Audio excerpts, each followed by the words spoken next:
സഹകരണ ബാങ്കിന്റെ ജപ്തി ഭീഷണിയെ തുടർന്ന് ആലപ്പുഴയിൽ യുവാവ് ജീവനൊടുക്കി. ആലപ്പുഴ കണിച്ചുകുളങ്ങര അയ്യനാട്ടുവിളി വീട്ടിൽ വൈശാഖ് മോഹനാണ് മരിച്ചത്.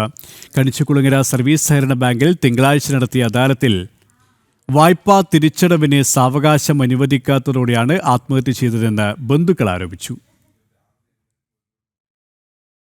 കയർ തൊഴിലാളിയായിരുന്ന വൈശാഖ് മോഹൻ കുടുംബത്തിന്റെ ബാധ്യത തീർക്കാനാണ് സ്റ്റുഡിയോയിൽ ജോലിക്ക് കയറിയത്.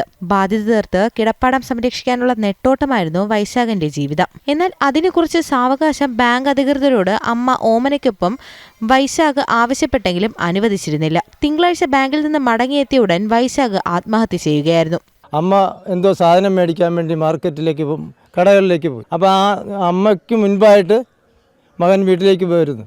വീട്ടിലേക്ക് ഒന്നും ചിന്തിക്കാതെ ഇത്രയും പൈസയും ഞാൻ എത്ര നാൾ കൊണ്ട് അടക്കാം, അല്ലെങ്കിൽ എനിക്ക് അടക്കാനൊരു സാവകാശം കിട്ടാത്തതിൻ്റെ ഒരു മാനസിക പ്രശ്നത്തിലാണ് ആ പയ്യൻ ഇവിടെ സ്വന്തം വീട്ടിൽ തന്നെ തൂങ്ങി മരിക്കുക. 2015 1.5 ലക്ഷം രൂപയാണ് വൈശാഖിന്റെ മുത്തശ്ശൻ രാഘവൻ 1173 നമ്പർ കണിച്ചുകുളങ്ങര സർവീസ് സഹകരണ ബാങ്കിൽ നിന്ന് വായ്പ എടുത്തത്. രാഘവൻ മരണപ്പെട്ടതോടെ ബാധിത മകൾ ഓമനയുടെയും കുടുംബത്തിന്റെയും ചുമലിലായി. നിലവിൽ പലിശയും പലിശപ്പിഴയും അടക്കം 3,92,000 രൂപ അടയ്ക്കണമെന്നും അല്ലാത്തപക്ഷം വീടും സ്ഥലവും ജപ്തി ചെയ്യുമെന്നും കാട്ടി നോട്ടീസ് ലഭിച്ചതിന് പിന്നാലെയാണ് അദാലത്തും ജപ്തി ഭീഷണിയും ആവർത്തിച്ചത്. അതിന് പങ്കെടുത്തപ്പോഴത്തേക്ക് അതിന് അമ്മ അവിടെ നിന്ന് കരയുന്ന ഒരു അവസ്ഥ കണ്ട് അപ്പോൾ വന്നപ്പോഴത്തെ ഒരു രക്ഷയില്ല. നമ്മൾ മറ്റുള്ളവർ പറയുന്നുണ്ടെങ്കിൽ നമുക്ക് കുറച്ചുകൂടെ എന്തെങ്കിലുമൊക്കെ ചെയ്യാമായിരുന്നു.